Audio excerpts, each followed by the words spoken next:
Guys, Aaron here. After looking around, I checked out quite a few different options for getting my new truck, getting a new liner in here. Found dual liner. I was impressed with what the website said, some of the reviews, and so I wanted to see what it was all about.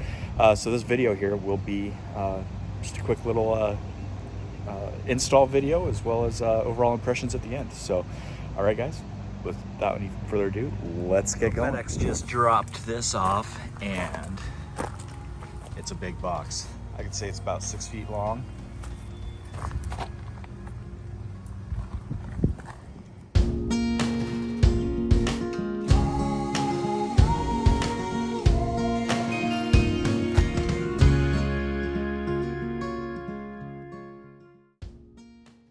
Well, so there it is. Install took me about 15-20 minutes.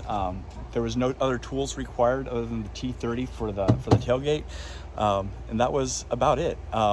Super simple. Some parts took a little bit of manipulation, but nothing you can't figure out if you kind of understand how this thing is going to work.